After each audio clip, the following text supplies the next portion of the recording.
Thank you, Madam Speaker. Would Representative Fisher yield? Representative Fisher will yield. Representative Schultz. Thank you, Madam Speaker. Representative Fisher, what amount of a $72 billion budget should be allocated for people who are here in Minnesota illegally? Representative Fisher. What I would like to say is that everybody is a person that should be treated with dignity and honor. And I will say that that is not always happening with this conversation here. To be able to treat dignity and honor is the most important thing. And I think one of the most important things is so many times people who are undocumented, who have a legitimate reason to be here to solve our workforce shortage, is being carved out and demonized overall as a whole when we're talking about this. And the reason I'm saying that is because so often people are wanting to lump people together as illegal. I don't see anybody as illegal. I see people who are looking for a pathway to be able to be productive to our society, and we should provide them the dollars to be able to be here to help solve our workforce shortage. Representative Schultz. Thank you, Madam Speaker. When I think about this, I think about probably the tens of thousands and hundreds of thousands of people who are trying to come to America because of freedom, because of liberty, because of prosperity that is found here in America because of our constitutional republic. People who are seeking to come here legally aren't being allowed into our state, aren't being allowed into our country, and now you are trying to say that the people who skipped the line, who came here and broke our laws, that we should hand the money that Minnesotans today, on April 15th, had to pay in, that their money should go for legal services for people who didn't come to this country legally, who broke the law, who broke our laws, our nation of law and order. This is completely outrageous that our state would consider spending Minnesota taxpayer dollars to help people who are here illegally obtain legal status, jumping the line, going ahead of people who are waiting their turn legally to come here to find the prosperity that is found in America. So I'm going to ask a different way. What percentage of the state budget should be spent on people who are here illegally? Representative Schultz, are you asking Representative Fisher to yield? I would like to know if Representative Hill would yield to that question. Representative Hill will not yield to the question. All right. Would Representative Ream yield to the question? I see Representative Ream is not on the floor. Interesting. We've got a hearty debate that we're going to take on this evening. Would Representative Cha yield to a question? Representative Cha, will you yield to a question? Representative Cha will not yield to a question. Representative Schultz. Thank you, Madam Speaker. Would Representative Berg yield to a question? Representative Berg will yield to a question. Representative Schultz. Thank you, Madam Speaker. And Representative Berg, what percentage of Minnesota taxpayer dollars should be spent to support people who are here in the state illegally? Representative Berg. Point of order, Madam Speaker. Thank you, Madam Speaker, and thank you, Representative Schultz. Point of order, Madam Speaker. State your point of order, Representative Long. Mason's 101 debate must be confined to the question before the body. This goes well beyond the scope of the amendment. Representative Schultz, if you could stick to the scope of the amendment. I will do exactly that, which is exactly why I'm eager to hear what Representative Berg has to say about how much money the state of Minnesota should be spending to help support illegal immigrants in the state. Representative Berg. Thank you, Madam Speaker. And I'm eager to answer. The interesting thing is about me being a member of this body, I've actually traveled to the countries that these so-called illegals are coming from. I've been to the most dangerous and impoverished cities in Colombia, in Honduras. I've seen firsthand what the families are going through, the violence that they are escaping.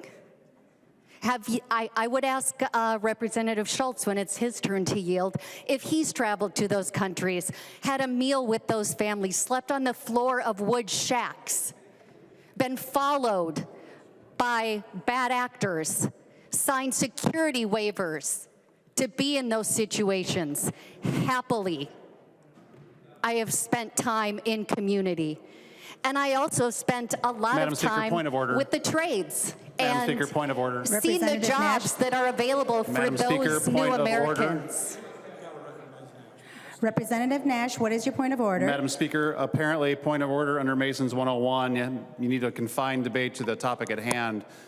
Clearly, Representative Berg is not confining her debate to the order at hand.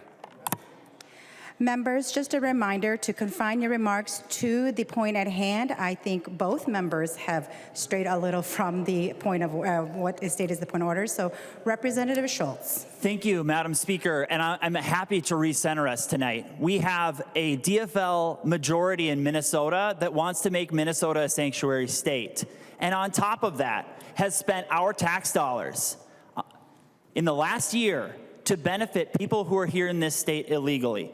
And we are talking about right now, we are talking about an amendment to an amendment related to the eligibility requirements for a grant program to the tune of $7 million going to people in this state illegally. And so I am wholly centered around this amendment, which is exactly why I would like to ask if Representative Purcell would yield. Representative Purcell will not yield to a question. Representative Schultz. Well, this is certainly a stark day in this chamber where members aren't even willing to engage in the debate. Madam Speaker, the state of Minnesota is projected to have a budget deficit after $10 billion worth of new taxes, and I'm eager to learn who in this chamber thinks that we should be spending more money to benefit people who are here in this state illegally and make Minnesota a sanctuary state. Would Representative Smith yield to a question? Representative Smith will not yield to a question. Representative Schultz. Thank you, Madam Speaker. Would Representative Frederick yield to a question? I think Representative Frederick is still thinking. Representative Frederick will not yield to a question. Representative Schultz. Thank you, Madam Speaker. Would Representative Bonner yield to a question? Representative Bonner will not yield to a question, and I think Representative Schultz, you probably could make your statement without having to ask members to Madam yield. Speaker, I have yet to get the answer to the question. What amount of money is it all right for Minnesotans to pay $10 billion worth of new taxes to benefit people who are here in this state illegally? What is the amount of money? What is the amount of money that you will raise taxes on Minnesotans so that you can hand the money and put the money in the pockets of people who came to this state illegally? What amount of money? Who can answer that question? I'm happy to take the answer from anyone. Would Representative Cleavorn yield? Representative Cleavorn will not yield to a question. Representative Schultz. Thank you, Madam Speaker. Would Representative Long yield to a question? Representative Long will yield to a question. Representative Schultz. Thank you, Madam Speaker. Representative Long, what amount of money, when we have a budget deficit on the horizon, should be provided for people who are here in Minnesota illegally? Representative Long. Representative Schultz, I won't raise a point of order on your question, but I will note that the debate should be confined to the subject before the body, and you are well beyond the subject of the debate. I will raise to a point of order if you continue this line of questioning with other members. Representative Schultz. Thank you, Madam Speaker. So would Representative Long yield to a question that relates specifically to this amendment to the amendment? Representative Long will not yield to a question. Representative Schultz. Thank you, Madam Speaker. Would Representative Brand yield to a question? Representative Brand will not yield to a question. Representative Schultz. Thank you, Madam Speaker. And so for the Minnesotans at home who are listening, the Democratic Party here in Minnesota has yet to define exactly how much of your money should be handed to people who are here in this state illegally, who broke the law to get here, and are now seeking to take the jobs of Minnesotans. All the while, Democrats in this state are pushing forward a path to a sanctuary state for illegal immigration. Point of order, Madam Speaker. Representative Long, state your point of order. Madam Speaker, Masons 101, debate must be combined to the question before the body. This is not the question before the body. We are debating an amendment. I have raised this point of order twice now, and I would ask that you please remind the member to confine the question to the amendment, which is what we are debating right now. Members, please confine your remarks to the amendments to the amendment, and if we need, we can have the chief clerk remind us what the amendment to the amendment is. Thank you, Madam Speaker. And I appreciate our great debate and your excellent job moderating the debate thus far tonight, Madam Speaker. I appreciate it. But let's understand exactly what the amendment to the amendment does. The amendment to the amendment strikes immigration status right from Representative Franson's amendment. So what we're talking about here is eligibility requirements, and we are talking about whether or not people who are here in Minnesota illegally will be using our tax dollars to gain legal access to our state and take the jobs of Minnesotans. That's what we're debating tonight, Madam Speaker. So I would ask, would Representative Ream yield to a question now? Point of order, Madam Speaker. Representative Long, state your point of order. Masons 121, paragraph 3, persistent repetition. After the attention of the House has been called to a matter, the member should be directed to discontinue the speech by the presiding officer. So far, we have made a point of order twice on Masons 101. Continues to ask the same question of member after member, and so I ask that he be ruled out of order. Madam Speaker, point of order. Representative Nash, state your point of order. Thank you, Madam Speaker. Well, under Masons 101, number 2, Representative Long is rising to persistent irrelevance. Clearly, the conversation is circled around the very concept that he is debating. The majority leader decides to get up, and just because he doesn't want to talk about it and he wants to provide some cover for his vulnerable members, he's trying to rule Representative Schultz out of order. That's persistent irrelevance. Clearly, it's in the confine of the conversation, members. It'll go a lot easier on you if you let Representative Schultz speak his mind. But if you continue to rise to a point of order, that, by definition of Masons 101, number 2, is persistent irrelevance. Madam Speaker, parliamentary inquiry. Representative Kreshaw, state your parliamentary inquiry. Madam Speaker, parliamentary inquiry. On the ruling, if we were to have a ruling on the repetition, would we be ruling on the repetition of coming up with irrelevant motions or the repetition of the questions, Madam Speaker? Representative Kreshaw, I'm going to just move forward and allow Representative Schultz to continue to speak. And so Representative Schultz, if you could please continue to refine your, make sure that your remarks pertain to the amendment and to not persistently ask the same questions over and over again, knowing that you will potentially not get that response. Thank you, Madam Speaker. Yes, what we know tonight is after a persistent level of questioning found perfectly within debate here in this chamber around eligibility requirements for people who came to this state illegally,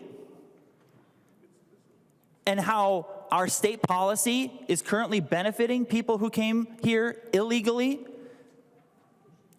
What we know is that the members of the majority party in Minnesota are placing the needs of illegal immigrants ahead of the needs of taxpayers, ahead of the needs of Minnesota citizens, ahead of the needs of the people who obey the law and support our constitutional republic.